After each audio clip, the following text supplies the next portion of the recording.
the SHS bill. Now, a no na be PSA so we BEC in so free.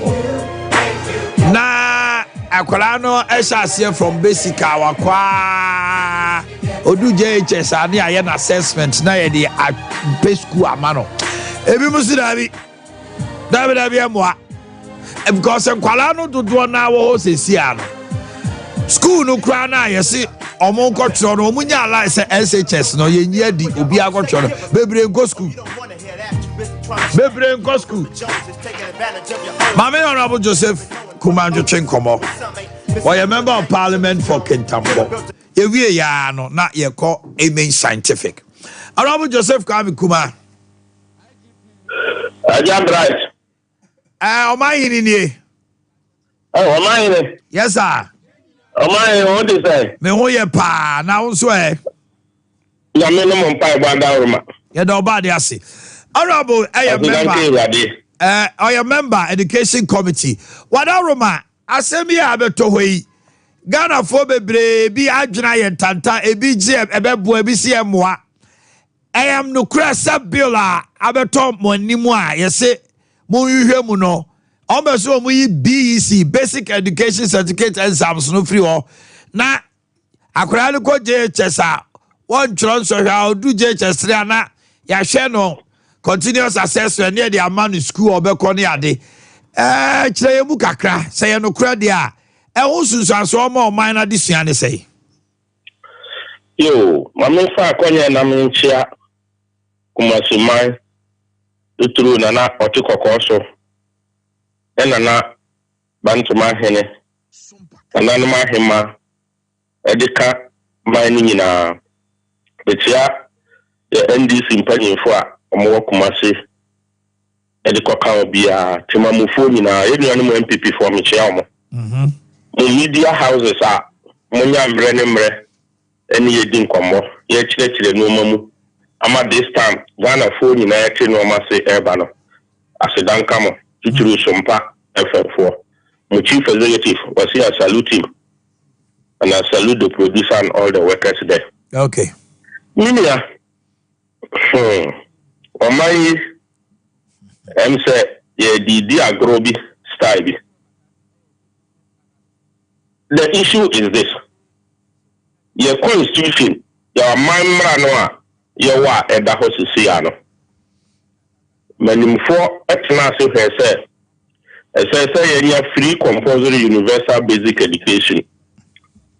Article 38(2). Oh, ye mra no mu. Ni ya uti me won. Me cheu pa.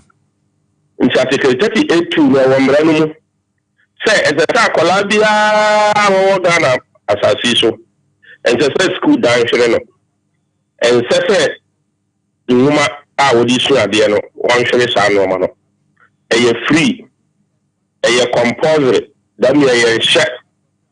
And say school wo ba bia na obi atimi ko.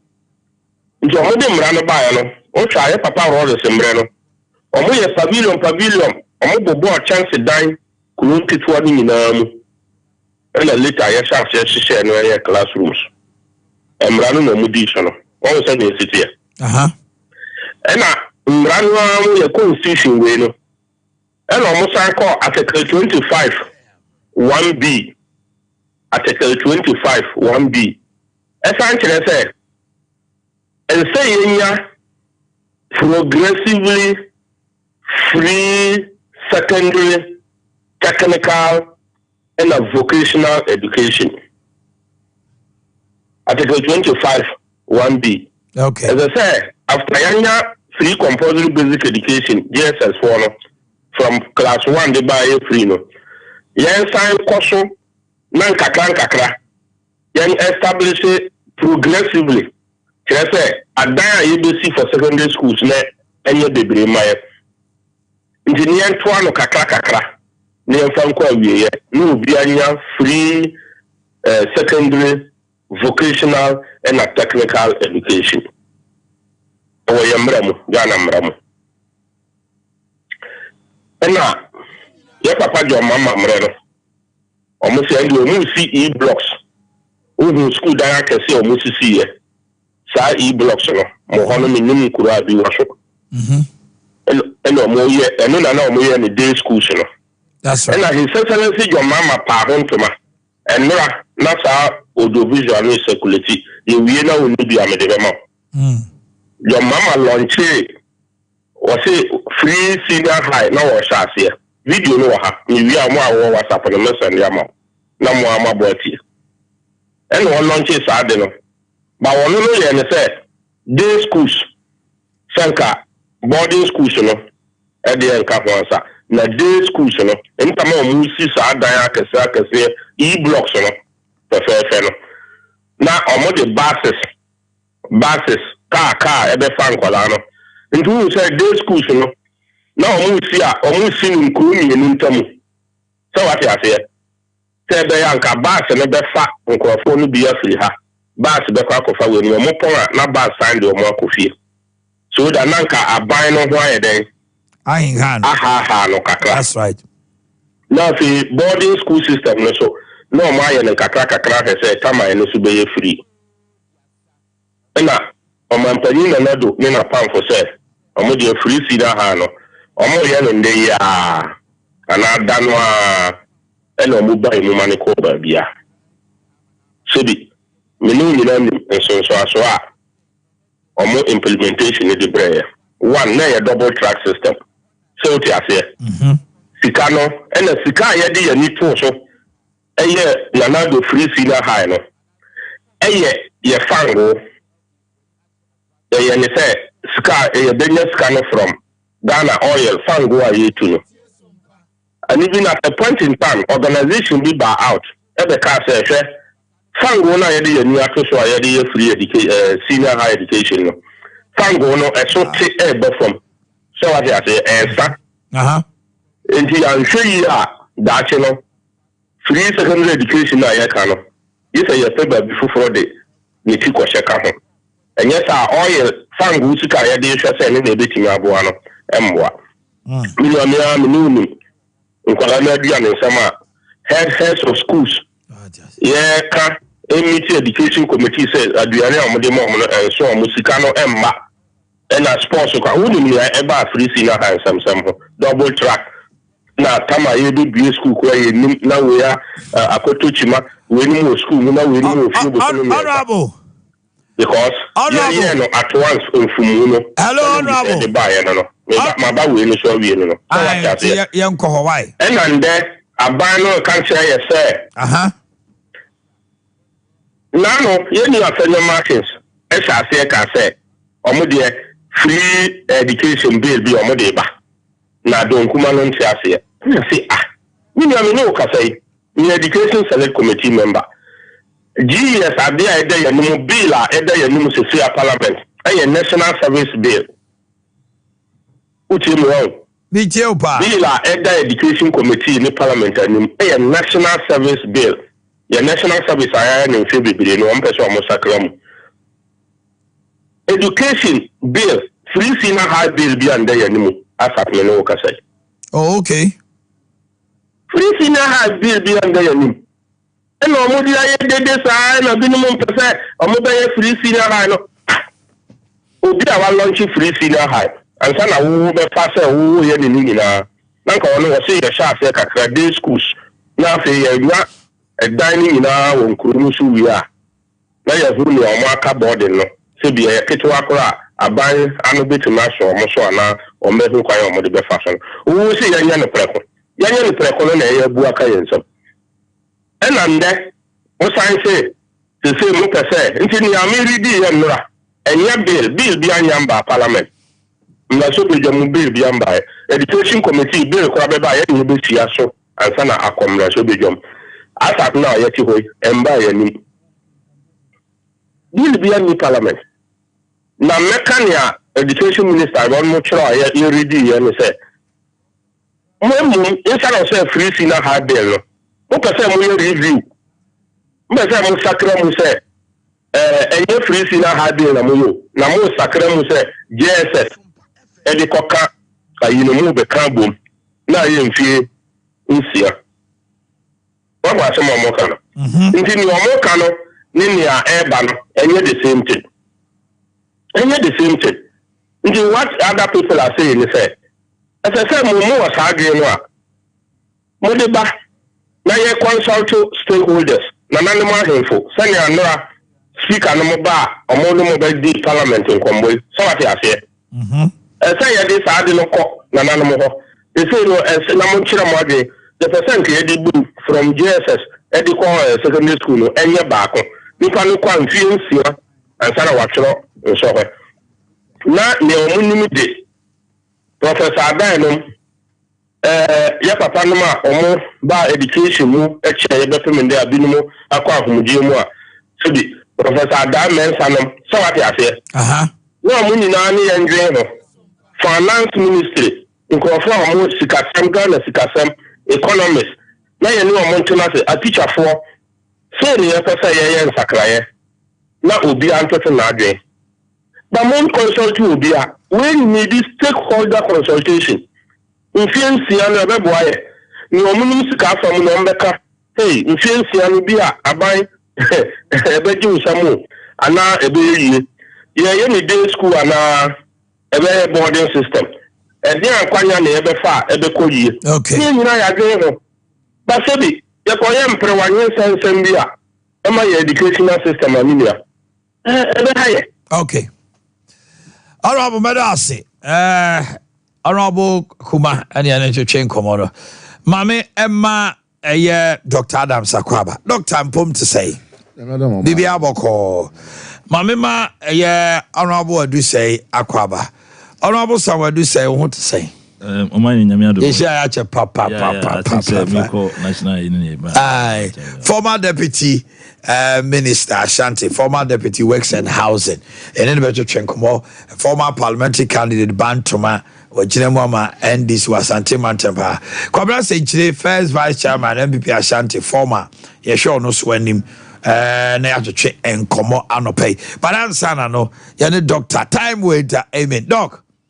And never be a phone is an say a bed and I. And yes, no, not next week here be a phone. Pay your mic no cost look at crabby man. Thank you. Try second. It was my answer, but I said in some no. I was here, because calls never no. He has so much than him. And the password near my young. I'm out for our issues with the liver. Why you're trying. A man could do, but be a bit my how and son and prepino. Oh, say, dog, Ghana, your issue with checkup. Form. A man, yes, as a what told you, as I would hotel be when you're sick and also come medical checkup. And just so be a cassette. And now no, we sound I'm so we call home dentist. Hey, you are dentist. No, I'm your doctor. It's something. I'm not na agency. I don't think I'm a person exchange in the way you know be a back on our kind of tongue for team pass.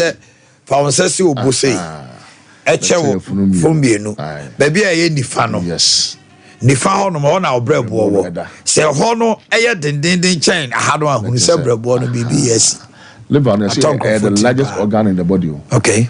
The organs na we mun na brebo no so che ni nyina so che akoma so che kidney so che bibia say ekesi kakra bi a abdominal tension na pressure about yes and then you heard the last function of the liver no I heard general signs and symptoms of liver conditions. Okay. So that who be I don't know what no ya immediately also koni so ano sisi say anapa obi di watch obi di more rice water ye di bare di banku ye di fufu enuane aye kaba do chigina ye di a this will be very active upon it na enya glucose e woni paduano emo so ye mu no enya glucose a ano ana boa mo nya ahode aslipa amadwuma oye kasa na wo kasa ohia energy energy a wo kasa no glucose a e wo mu no energy no just chiro nya de hu hia pa so woni bia ontumi nya adwuma bia esichire yes ade bia de ahode ye including ena sex mema no ho na de hia mema no pa mema enamu no mema o low sugar no ahode empom no we de be kofom nti sichire wo mu no e ka se obi yan hia na yan se bia o hia sichire no kra o hia e bia be mo ahode na no sabod no eye eno wi a e de maleva no na de si ti see out here na person who di ya liver no be pushi sisiri kakra How many pediatrics? Na ma basic science energy is the ability to do work. It's a what here the odwuma no. Liver no be. Liver na store. Yeah, glucose. Me glucose no. Yes. It mean the D no. O puba. Yes. E ma me energy. E na me timi di kasa me timi koba. It is a glucose level no form a. Na say liver no problem. E betimi kwama. Ohunam be ya o say the the very lazy energy sugar more energy no any hobby. And to be one of fatigue no. So bo say no power ko no energy drink. The essence of enana say ebenya you be regaining you lost energy no. And to that and upon the body also refreshed. Na ahode abamu but one when you part say what be a one na previous night why you adwuma bia na ya bu no bi wa bre onya hode bia mfa nya hwe sankrofo no prepare no ana brebo no ya de o ma entumi nya hode en stock glucose na ayeka wasem enti ye wa ya de hodo bebre a e ba brebo no mu a se na ye chichemu no ye de etimi de ba ensa no mutimi de ba se be enioma likoti wo mutimi de ba ono fi wono mu a e wa ya de akasa e ba habrebo no malaria fever e ba ko malaria yes that's what tanya malaria liver ne be ka sisi a hey liver ne spleen be ka sisi a and I said in Africa ye liver go malaria ye di jare ba obi anya bi da and I say we know once no David le ba na ko na tuntumi malaria ba ya de bi fever ka ho bia no what impact on the liver typhoid no so be typhoid fever malaria fever abono che won ho a they stay in the liver so jaundice the fever and down jaundice no because any ade it's a sign of liver problem okay beba eti wo nania yellow yes when you jaundice not just any liver na problem enya ade jaundice na say there's no area if jaundice but there's sign excess liver no is diseased yade bi ababrebo no mu ntama oxygen timi ntabo e ma onsa wani tina mo wani na change color no cause brebo no teacher sa ne ma me nsoma aye kama sa no menya sa color no mani na ya color ma no me nem no brebo no che oxygen ma menya sa pigment no ho se ntimi ncha obaye pale okay and join this which say yade bi ababrebo no mu a wase otu ho so me tu man and if you want ma any other viral hepatitis the word dey hodo a virus ababrebo no mu a etimi kofa sawa hono hepatitis and A no B C D any viral hepatitis they say cambrebo no direct and no there ba liver cells no na mo no betela and you know incubation period within 90 days and sana show say wo ya de no bi and you be betman be na to check ya and show no call panel after 90 days on the no na show and it show we are another 90 days for acute. And honor say Saturn a treatable hepatitis. Yes. Say what detect after 90 days say hepatitis. Yes. Another 90 days you bet me am dry be free ho. Yes. But man try. Very good. Never chronic. Then they enter the blood system. The blood system. So we say two I say you drain the entire blood from the body, which is not possible. Just yes and for then you manage it. So by a liver no and cause. Yeah, say your bobby bono by. From say abono will not feed on the liver cells. Yes, so feeding on the liver cells now, liver cirrhosis with my bar, liver tumor with my bar, liver cancer with my bar. And so 3 weeks now are deadly. Yes, you do a pay.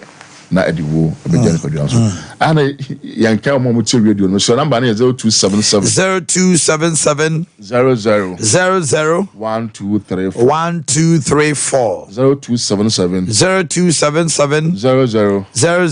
1234 e won yema be de mo so me brebo no yade abom the first one de me kan hepatomegaly no nyaba pe hono tension ba ho was liver switch any other organ say kese a the entire abdomen not tension bam to be one more no so 1 cup a no obeti so sa o me ye odi kakra bi a no wa mia pro so na fi the funnel 10 the funnel be bia den just liver no asase a na simple I kase if you want edima onase etimpeja so liver no eye yare du bra bi a edema betima ba enya onan nko ascites ye funu no nso betima beginam sankofo no every month the liver no I do that stage no every month they kwatwe nsuo the free of no and so one who say atumi da e the panel be a wo be miensa 1 2 3 na ye de we na so na twia ye ma na ye to ne apegu sa every month boy sa de no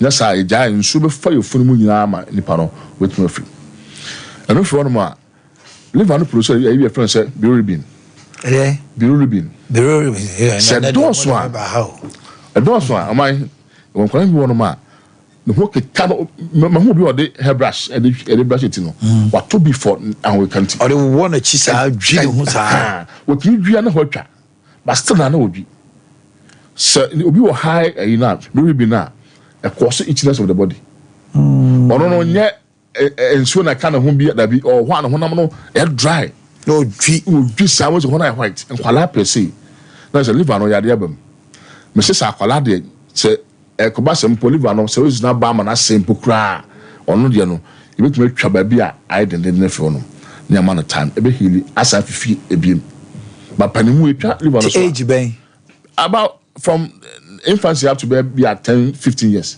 sa akwala liver crack baby asene doctors bet me operate atwa e be sa fe ti twa on say from ha to hasen the twa hasen for no ma only be 30 years na assign anyina ba hobi wow akwala de o was a chance no but pani ni sa chance ntino ho de no say enya edin a na won tuma na mo to say nya edin a I mean if you kwa no ahwe a betimi de sabi wo timi abro enti obi a no kika no bebre a wonte ase no prepare no na liver no na ya de abom okay maka fatigue ho asem bi wono ma wonte ase obre a eni nti ase bia wonte adwuma bia enso abre ha ba no abre ahoden a de be adwuma no ono ko no bi enti kan ya adwuma otimi no sei okwa na hemos na koma no e bokin abre liver no ya de o mo betimi ma na yesa me ka join this obi an nsem na no ne nam ba bibia show aye pale aye hoya no aye yellow no who say ne brebo no ya de ashase ebem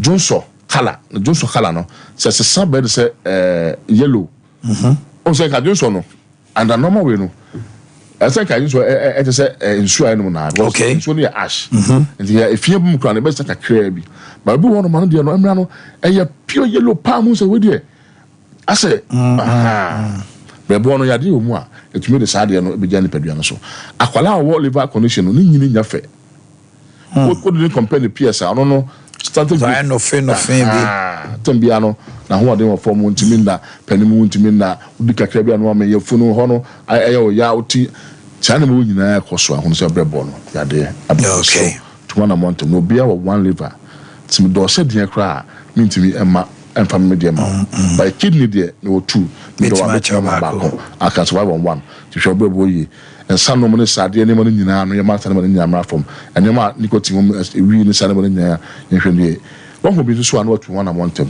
na waba na de what do so finally ma ye ko heritage do no okay e bo ho kai na me so say do no ye nto amontin ba bia ye mfama police center bia ye mfama kai bia last week e kwatin of bi wo kaswa amo ayo mo de a ma bra no ho amen e heritage oh do no na mo se ne ba no so me so hia bia frame a na me fa do no e ma ye nto no ba bia wo pampa wo num ko sa pampa wo ho me ya pampa wo ni pantumi me wa me so me send the order frame be wo bia me send wo do no bi na enko obi ka se obi won the store enya no kre kuma se ana ye wo atwema tachiman oba so fola so ko Dr. mi wono bonya cast bi wono wo tama so ahemfi wono ma cast bi wono ana pampa so dum ho bonya cast bi wono akra de ye wo do me udu St. John's so ko Dr. mi wo cast ye adwuma fi wono e buy ho number na 0277 00 1234 0277 00 1234 MTN 0241 36 73 49 0241 36 73 49 WhatsApp okay between that Sunday na ya hwamo say allow chafi onyankopon ene ya safo ya da say doctor betimi aka say Maternal radio so for quite a time, but my more Dr. Adams Abaso. Me honorable see, Mubedi Adams says Nimdia Oba or the ma yeno. I know thing. I mean, Martini DM said this is the first time. Oh, just say the way I would say on say never more who say we leave our problem I will be in country. Yeah. Call me scientific. Na koshe no mo and ya behavior. Honorable. You come on no free SHS semi wo ho. Minim sem bright you was the general atmosphere in Ghana now. With respect to your Kotoaba economy, 70 ade. Now post coming. Santi Regi, humamo. Who? Miria, I'm ready to Kwaba. Nempom to say. Boko Osofo. You got any public brace or more share ni say, and this is to somebody from Ashanti. Amasa. Now, Baumei, Osantini. I was a free page of you. Just say this year, Quine or a politician. Hey, Nah, real Ramode. and I don't know. Ade. Ubo Medina and one on you. Go as it now. What to say? Oh, my. Mammy now only bright as I say about Mammy, me who not yet. Minia pardon. Now, we have a grab. See, I will see you.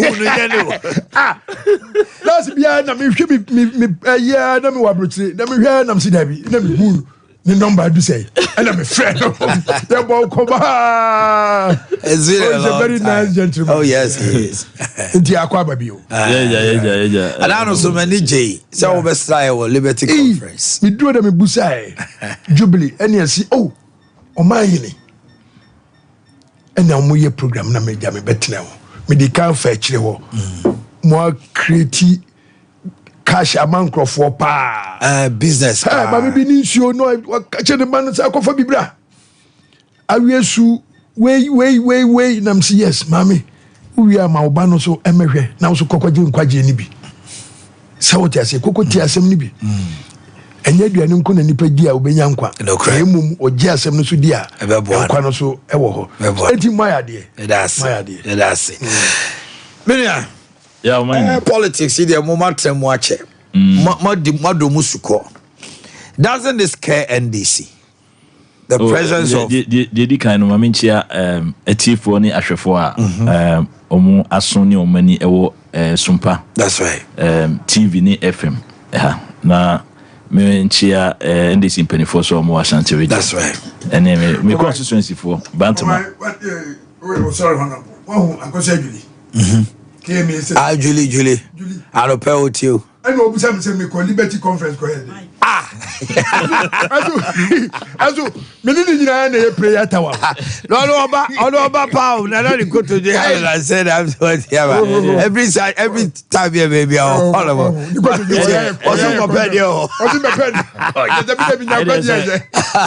How you do? So about sister Julie and my child. Hi Julie. Sister. Yes. Now me share Bantama constituency that's right. And nuanom nya do form ho nyina sene wo kan your election year nti parties ni na obi etoto ne niema that's right obebo an ho for 7 December that's right now as part of it no you fly better we no way running mate NDC the running mate dada em say MPP the Ade National Council council no be sia na so mba approve the Dr. Baumiade ne pese okan ho ebe no a running mate. Enti assistance no a provisional because say according to the constitution no it was a national council no that's the way the ombejatu there be say 2008 say President Akufo-Addo the candidate obi kwayansa na Ade Akye Abia so I mean there has been a precedent where maybe the council of elders can say adabraka me ti former de ekoso no enya de betimi ajatum so na say your boy Miami New senior honorable Matthew Poku Prempe your friend on Apono Ibo ni din no wo hwemu ase me no nye obia na ne bojoso say de be esi o party biem no enti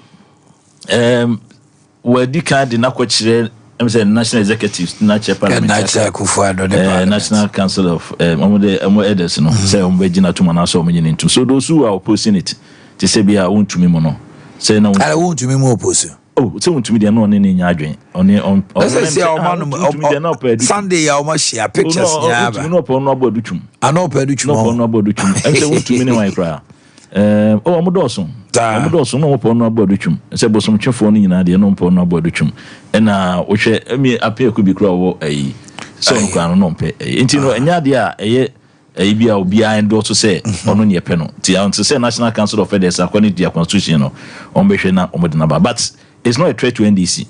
Say ye honorable Dr. Matthew Poku say may running meter. It's not a threat to NDC. The MPP for your mind. So the honorable cabinet secretary kran be running mate kran ye. The Omanya ye there. O the upper mom family. That just say honorable cabinet. Wo conclude say about we no. Debi. Enye deeper be running mate and flag bearer whatever. O menye deeper be running mate. NPP is going to opposition.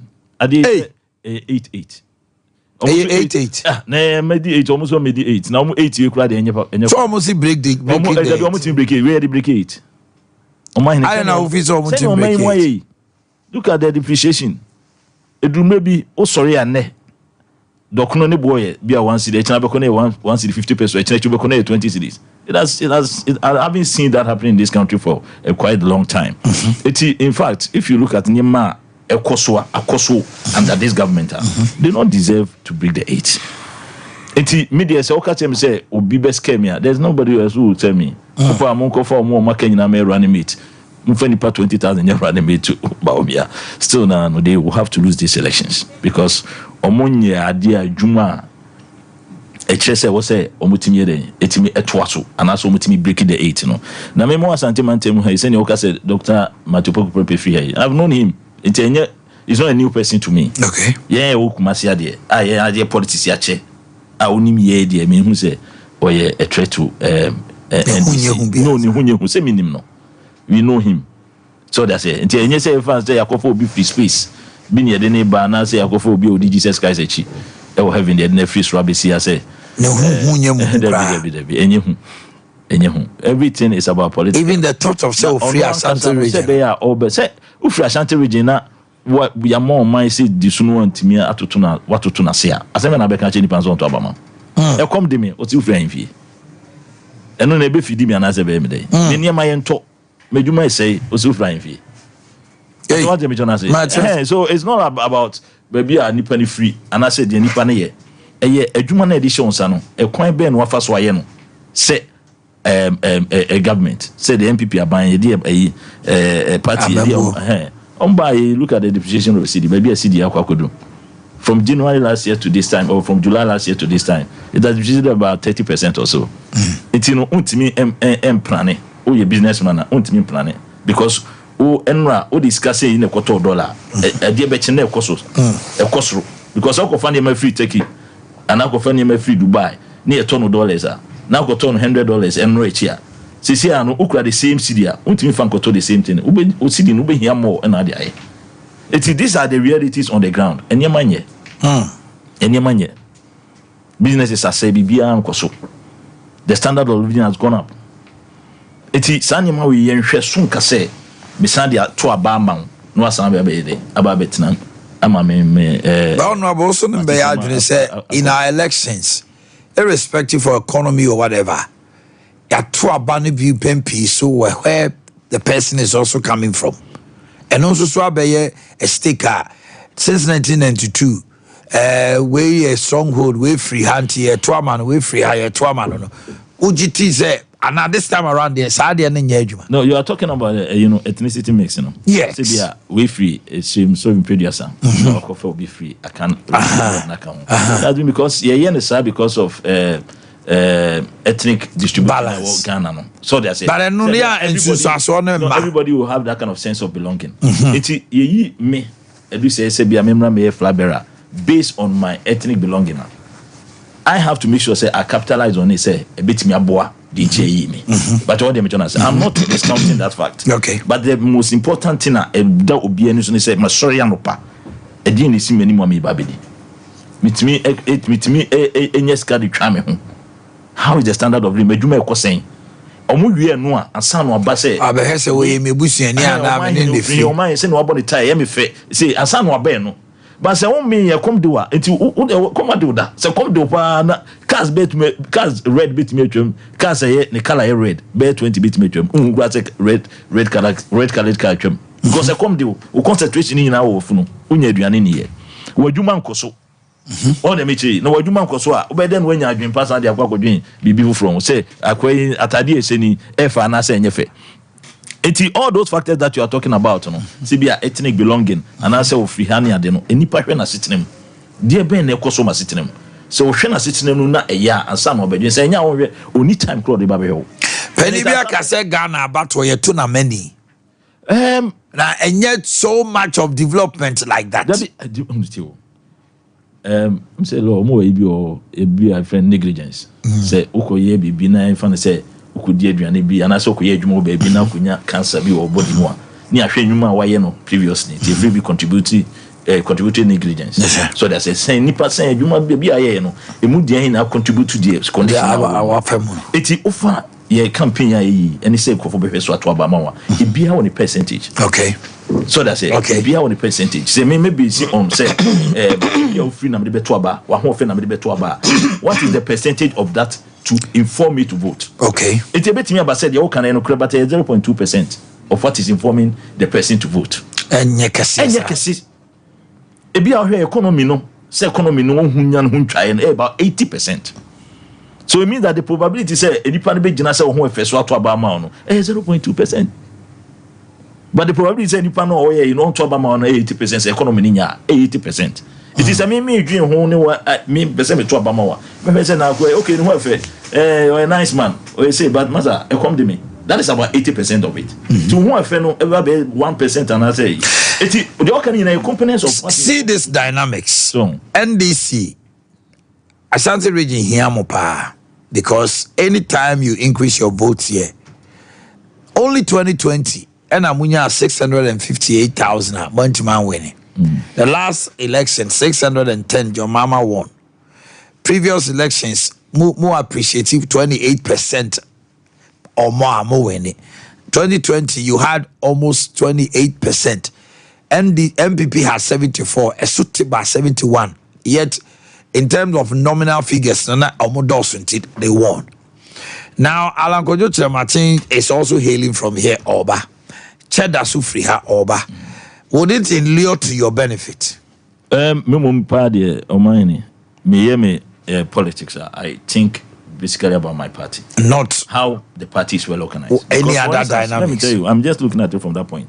So, Omanhene so Oba be contested position. Now, the many betos na the China's way. November now so I feel na me say come back I draw me books ni ya. Okay. All the major na say eti no me side no me nyana. O ma wani kun. Me nyana pa na so yie din ya. So they say na ma behwe the external issues. It is here me no ka say my concentration is on National Democratic Congress. How I bit me stabilize the whole Ashanti region. Now, does it look good here? Well, me no there be I always say there's room for improvement. Me 100% crime will say there's room for improvement because about what they on to see people are not too kind. Edu dian boss to say one way no. I will not take any complacency from anyone. Me I don't do that. I don't do my politics that way. It is send you to Ashanti region penny for her and this in penny for national executives MPs or more now be about more than. But there has always been a room for improvement until the last ballot is counted. Okay. I bet they say National Democratic Congress, His Excellency John Dramani Mahama Dano, you 50% and over. You winning elections. Then I will say BBI come on. But as it stands, we have more work to do, and there's more room for improvement. Send a mechanic. It is a say, and so catch them say, oh, when they say there, but you want Ashanti region, let me say, more BBI 100%. I will continue to tell you that there's more room for improvement. It is. Senior 7 December, ya 37 December, say the better one. Ya keken home senior was ya keken home be any MPs, ye constituency executives, regional executives, any penny for free as antimatem in ano. Ya keken home say be ya because why ya jumadin. Sa could do 7 December no until set power and bed. Baby D and this in some near to me a Ghana free a honorable Cabran Century Muslim. Near to me the Ghana is Omo Guno. There be now baby a near man media. Minimum sound and hot on the air. Be an hot on by me, they must watch it. You are not on the I go for Brass Ghana, I'm telling you. Because the people sorry cry, I'm say when you crop sorry, but or sorry or queen. So there's a human in BBI unemployment rate in was. But is it that gloomy like that? Say I say crass. Say what can you say? Say what you Sompa FM nti ene wabo tie kama air condition ball nti timi ya mi hunu ye it individually need the obetimi aka say asay kura na say kura me dey busa question question eti obi so musa sa question kura obeka say musa sa question kura say the condition enye kura on person obeka you will not even ask a question say asay kura na because you have no opportunity to ask that because your team ni nye and when you kura be busa sa asay kura na o team musa kura say te say because enye I don't want them to say if you must sorry see o ko say number cho say o bo zo say amata de bi o ba ya banka badamisa o say busam say fit say o ba ya banka badamisa o say busam say na me ba na fit say but what is the question say no any question you say you because go for bi banka badamisa economy na mo ho akire o mo hunu ba bi o mo ntani o mo nya ba bi amfa yes ntani and yes busam say to fit say that bad because hey maza I don't say that baby sabi when you free by how no musa sa question how do you musa sa question how do you I because message so all about kwa ba bio ba mi entio na post coming MPP montoto ye wa Asante Mantema utie no abo adu say dia wade na mon pake na mon nye mo handover notes yo my mama ntia mi amenu adu say no my ye try my observe adibi adu say kasano who enjoy the kasano because we're quite different from other MPP NDC communicators ade but when we say kasa wo kan o flow na sebio empotwe bi ani so or turn a party very well obi beton the party see the be etna obi beton the party by the time I won the kasa no di ni party mbe 20 but he's a gentleman. These are the people I was say you know me communication war Ashanti region but onche obesanko because he here no right every say what is go onche obesanko onche obesanko how go is lego and I'm on Ashanti region where with him make I say be 2000 and it was 2008. Me say, we said the year campaign or Bantman will be a difference a woman between MPP and this Busano. So, all the same, you know, at the end of the day, we all have one Ghana. Yeah. Napo, the tone of fresh within the NDC factor. Sir. Yeah. Me, from the very outset, na minim say Napo. Na Tamana nsensem bi cause between Napo adutwum ne kasa twitwe ni ade no mitie one audio bio nya minua zuba mamentia no nana fori osoro o say hey me prima uni ofri ayimfie mesumi fri ayimfie me prima uni na temo yes that is how it is.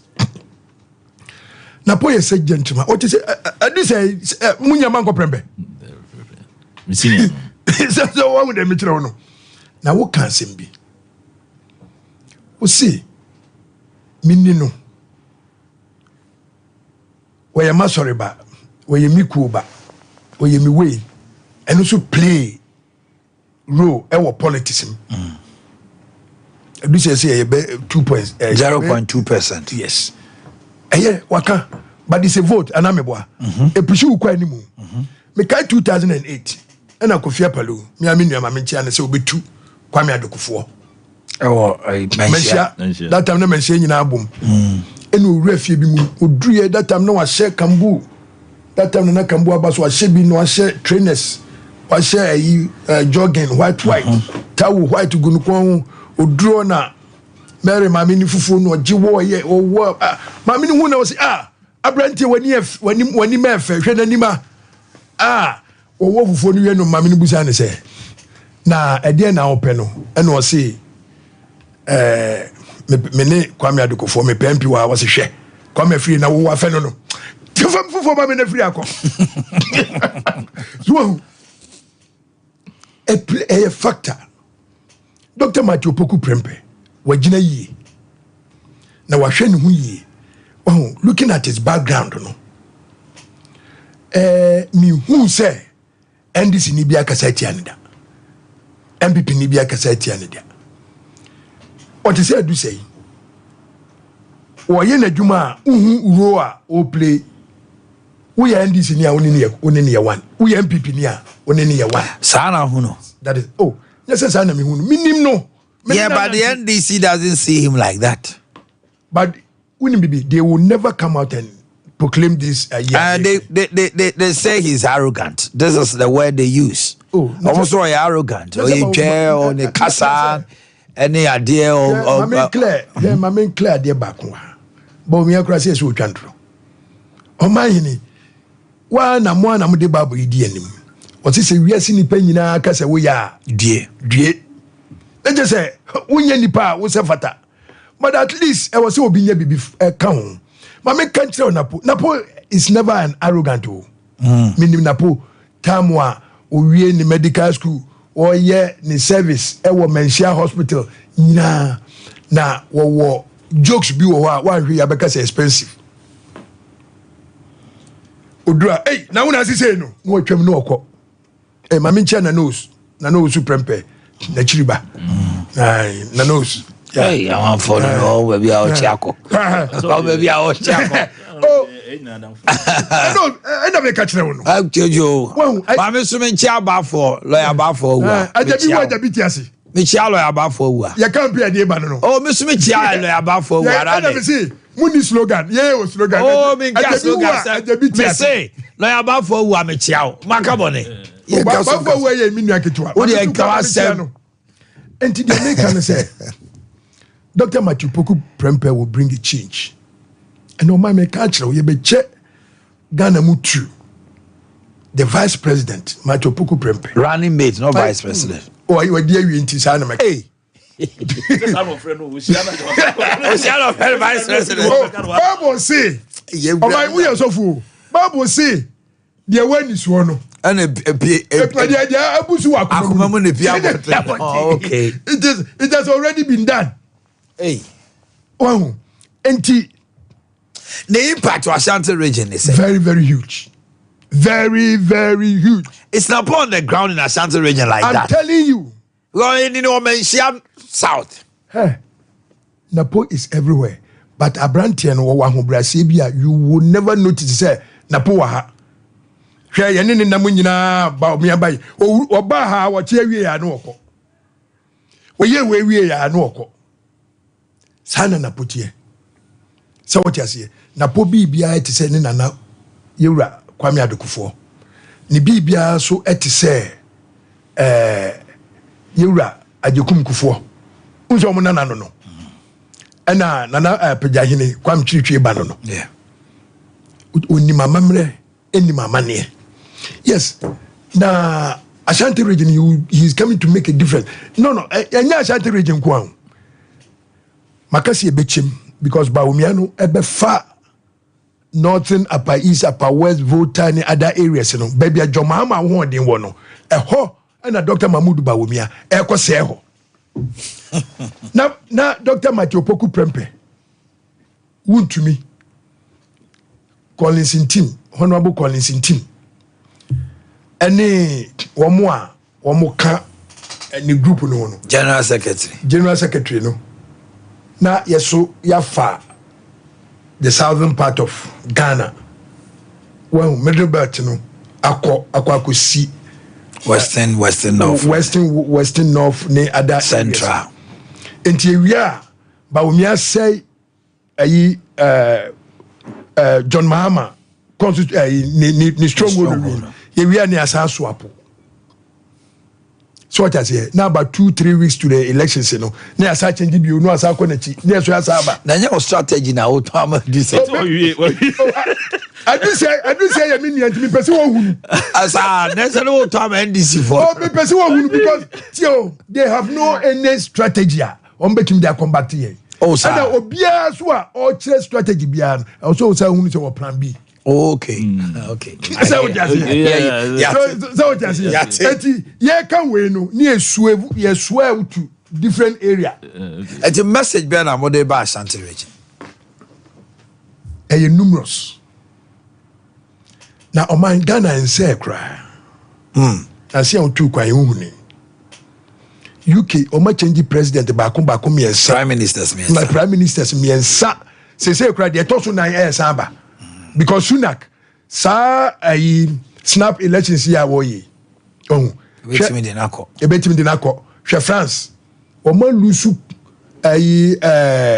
France president conference Sarkozy we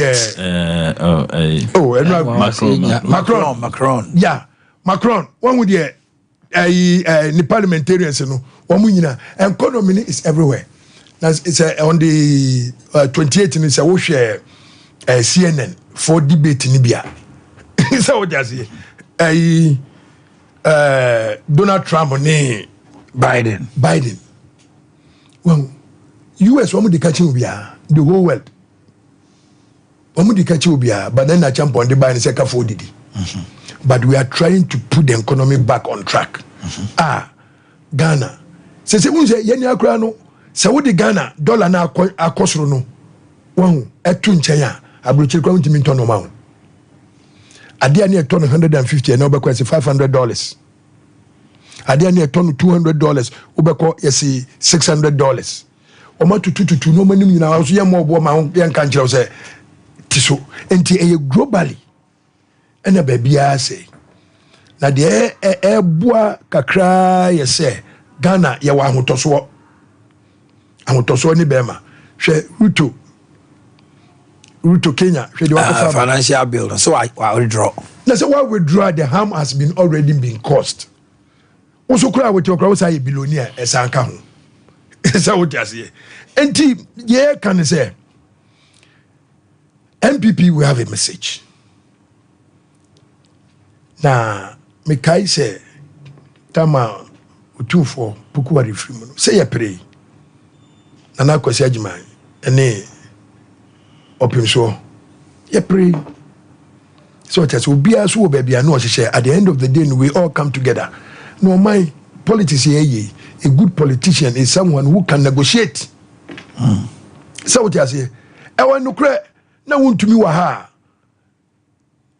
up to the fragbera no se obetima ka wo mabo we na mepe enti me nyina nka mum eno na jekum kufo excellency o kan no wasi being an cleaner our party office no in government no is better than say wo opposition and general secretary position eno na say ase dun kete yem hye no eno wasi hey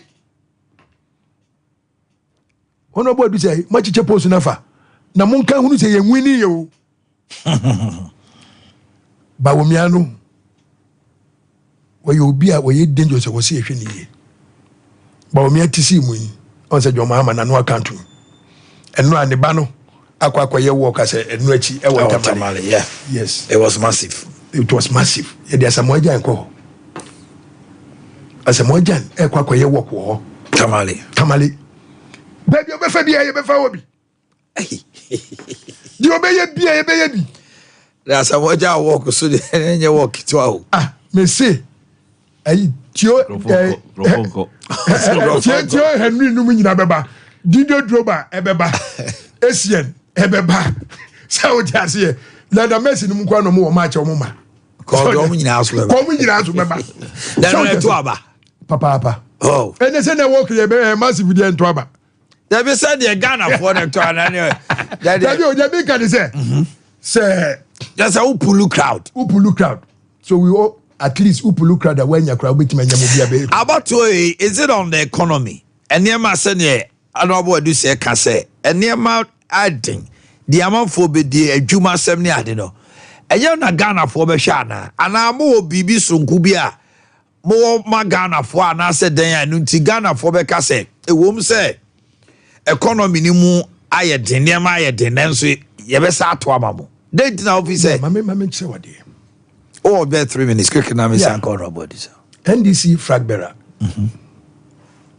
Excellency John Mahama wababe ran obeye vice president yenim do yeye obeye president for 4 years yehu do yeye and currently Dr. Mahamadou Bawumia has been the vice president yehu de waye ena osi oni the former president no esoaba no oni no e ba be ye osamba begina and these are the issue enipa hwe o tama na o ye vice president o records utimi ye and One also yeah vice president, you know, on also no records are. Yeah, so we are putting all the vice presidents, era no together.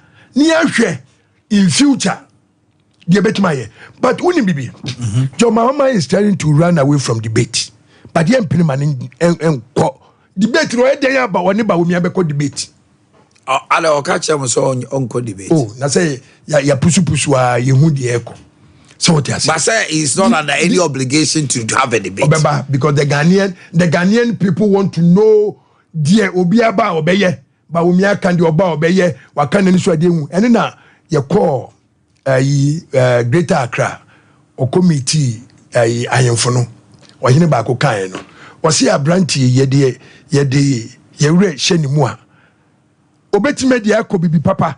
Enti mesrem se mu mie nyina yemfa ne mra. O wani swade hu. Well, so strategy now, MPP for ye did Baumia meet and greet now, ye do munina call a fana, we are see Ghana have an assistant regions in Iran, SLA, and we still have another backup planner, ye best idea here. And lo and behold, a fail about Baumia Sambeba all the constituencies 275 constituencies what Ghana hanging now. That's 200 and it's for count and 276 because you can't leave them. Omo obusian form so tuaba. Enti afeni ebeko every constituency bia na afeye drew a PC bia wo bia no ye man problem. Asma me busa no. Ti Ghana for be kase ba o me benti ye to aba man na o be hwe economy. And I hope it's economy, no. This election, economy, no. John Mahama abe manage bida. Tama no ye president. Na ye ni Ghana card. What you say? Na ye ni drone na e dia drone bebro. Hwe na say insuta kwaman. Omo football park na so BBC. Na obi anya yare. And a drone. A drone beto park na so. Obi ko na from no afa. Doctor Sini Buzan is on farm now. See that Bialu Prebina Bejan one on one. Oh my, as a partner, make us. I know Doctor Nika Chance, any Fakoi. Ubianya 8, Niaria was here any money, Madi. You did not draw bar. So that time, no system winning anymore. I quite remember me, friend, please. And Kolani BC. Omu Pipes. Mijinawa, Mene, Sule Michiano, DC, you know, and a drone the Pipes. Exams Pipes, you know. Ebaye. So these are the things ye behwe near dia to aba. So what you say? Economy there ye who say there's a challenge in all over the world. But I can assure everybody say ye beba hwe nya the same economy ya na ye di kun real admiral Joya Medomi ya Boakye Echampon ene so mo magana ye de meboa. Any woman. But I say, Mammy called honorable this honorable. Omanhene say Musa would differ to be too.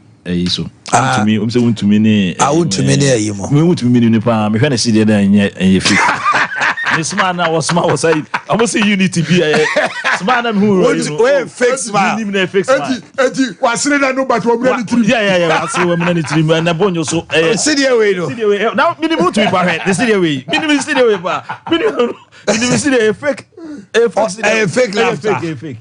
Ojina hono or try say council of elders never rejecting a pool. Oh, I am telling you, Ojina hono. Now we didn't see there now. It's not. Because you find us wrong. The audience, that's not council. What we need the first people. Yeah, what would to me to call you and say? Thursday no wish you. Thursday. Oh, you saw better good news by Friday. Say I rejecting a food yet you do about. Also, we saw honorable Kwabena Century. Say uncle message or other than as why she.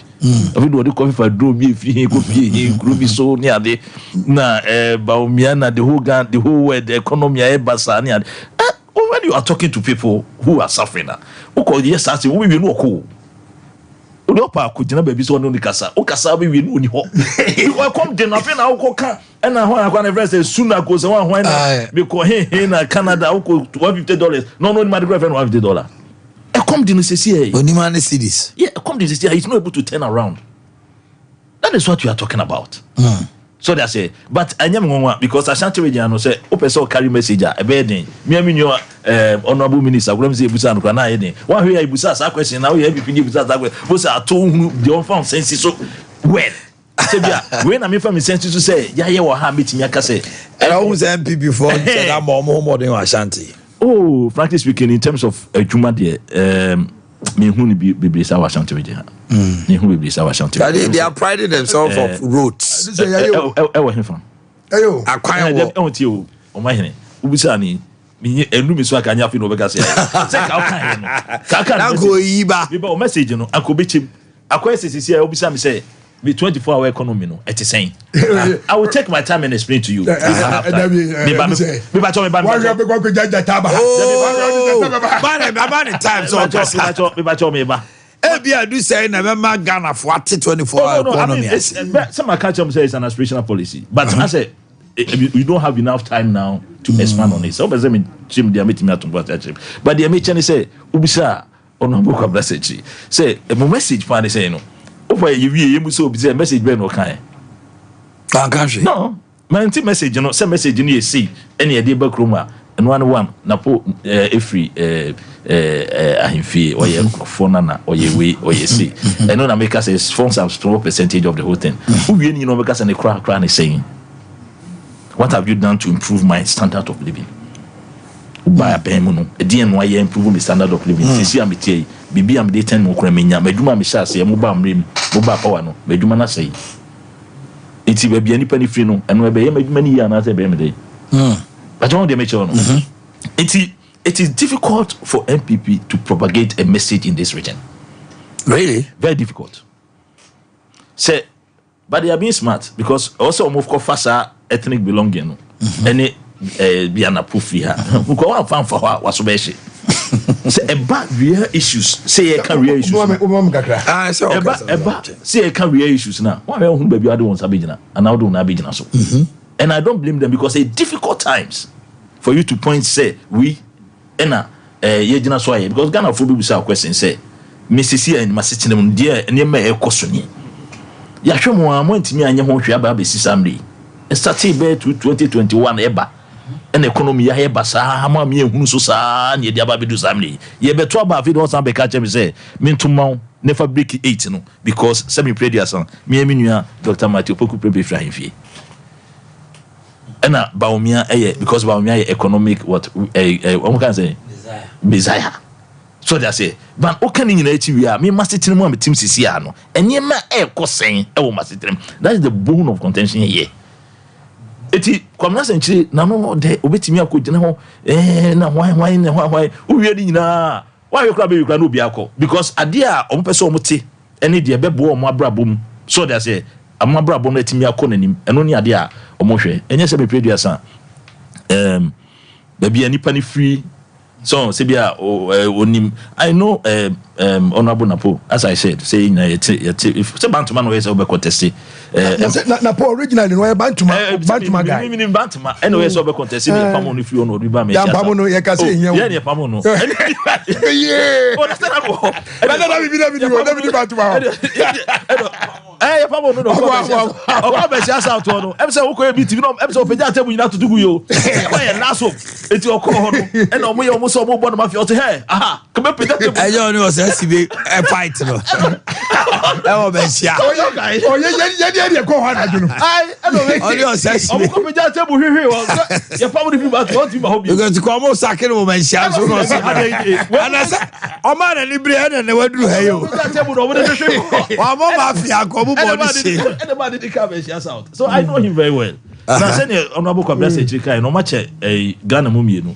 ba ko be fast road na ba ko fast if on say mo ye bibia communication here ye be si kwan mo be si kwan no so mo we sinji eto mu nya kwa na dey say we no far by the time we ba no mo si bai si kwan mo so mo bia nie na afi mo be say fifi ya block no at the time we be so obie ni ayi ato abana so I can't tell me only the one can say also plan B na the plan B no awaka no me only see to the B eti ono say ono akiro say we be ko ha obeba no ma si mato bai you see beti be si kwan no Eti afi de ba omi adu fish wo. Eso ho ba no. Ah obo kokoko de. Ma wie kra. Ya ye atwede no. Na bosu bi e ko eso no ya ya to. Ma wie kra. Most of my started with you. 7 days better about you are here. Ya be fa mortality. Yeah, see what point na. Araba bi tie we na peja we na sports for no ha bi obeba. Hey, honorable, I do say ka economy no. Nankopon kra nim say ensetia ni nyina anyepe. But say aban wo ye nhihye ye papa e ma wo man a emfa so eba. Sebe yenim say ewiase ba bia kra no I expect say bibi papa kra won kra bi kra da bontin e yo mo choice there anyway when free education aboa papa metie ranking member on education metie na nsem no all kind of fine e na dwene there but oh my ye manyina ko school John Mahama time na me ba otua watchman fee otua light bill me to school uniform me to books me wia ma sign akwa kotua PTA ansa na ne kura no matua school fees o my wenum nyina ya de ache na ye nipa ena bosumi so a yemfa penny paper enye ye budget enti sometimes no de eba ye ho no ye di chen de na eba ye nsem eno ena ma ye kwa ahonyanyem me hwe video bi na ma me bi kase e was say headmasters no every time bia no de nka kwala no amount nanka e was say otua ansa na wawie school no yemfa enye report yemfa nhye akwala bia nsem na okwa na ne mame ahunu say de was say committee nie so there have been so many interventions on my high court judges are no more kumase no more high Crawford die which wasn't comfortable to them now we share ICC achiwa high court judges wo nyina nya fine accommodation dem me fekura ne swimming pools any recreation centers baby o ma be di agro no sai no man bia no ehwehwe enamitie aban babin na maniaji was say as Gracia no was meant for say public servants and yes I no kan said the beya ebema corruption every system no mo enti won do to see entwam yes ye nyina agitum say ye ntwa as Gracia mu because as Gracia entina John Mahama ni asa abrese opeso obaji fufuro because what the kaji ba akoko what the kaji ba akoko dada as Gracia entina was aba no say our former president even tia ne ka kopim so bewu and there was samba ade happen there na so samba na say bonsama amfane ntuma pa enfra no otimi weni a so obesa gimienu o kwaje as Gracia ba ko edu ti na gada for the jetro no so what you say e do person oji double as Gracia na say former president was aji double pay enya de be ya adwuma ono ankasa said the Dr. Muhammadu Bawumia ka kire ya na no o se misra o ka kire minuan pani no na o ma mesu minni bi ahobrase mu anya de bi a edini enti o man na de na ye mame ni bi ansa ne da bi se wo so sire David am person say aye mame ni bi mame ni bi e wo say na ye di sa say what di bi a say ye mame ni bi na wura fi say je Kufuor time 99 Ron is a catcher and say je Kufuor nkwa na guardian sini akonya ni bi man say akonya no person so but then they know it's about your strategy, it's about what you can do okodwatua eto o mate ase obeti ase edu say no why na ma o ti Omanhene o di ti sene me nua pani say chire honorable century ka say on say still now person limiting it to Ashanti region but he's still bringing free teachers this universal policy so what I say yes Ashanti region the omo empty yeah because also kan only say the court supreme court is a court judges of the court so much regional coordinating council and so mercy also kan free teachers na no their babisi so oh say me know I say the room baby a we only baby a bi so kan yes sorry akọ Yes, say I can't Ashanti region there. 5 good years. Former President Mahama at the capitation by 2 years. What you say? What the capitation by 2 years. Now we call one hospital no limited. Now saying me commence fisu koye me kotudwe. Well, na me dru no. Say na branch bi. Akodika ewo one hospital bi watafo. 500 Ghana. Into mbeso beko bio eno ode card no. Eko different hospital. Odru wa no amuki na no say maza. Wakotafo da wose da bi onkotafo no say or turning computer no man say. Yes, always said digitization. Wakotafo wo de ka 500. E di wan tia ye hwew. Say no OPD card na na senya sa na free no. Card no ya de mawa the entire Kumasi ha nyina no. Hospital bi obeko bia no government hospital bi obeko bia. Enti o part say. Yeah, say na board in digitalization. And board in I was your fire time. How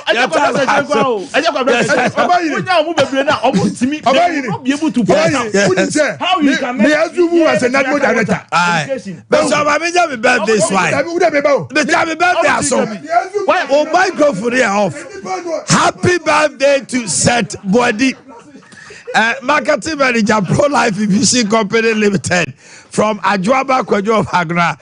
Edwidge Frimpong or Germany, and also say our Edwidge Frimpong. Today is your birthday, Edwidge. I was your for Meda Honorable. I do say, I see, sounds not of conversation. Damasi. I don't do me a best animal share. It is a good year somewhere to Amoso. The benefit for us on the Let's get ready to. My name is Question.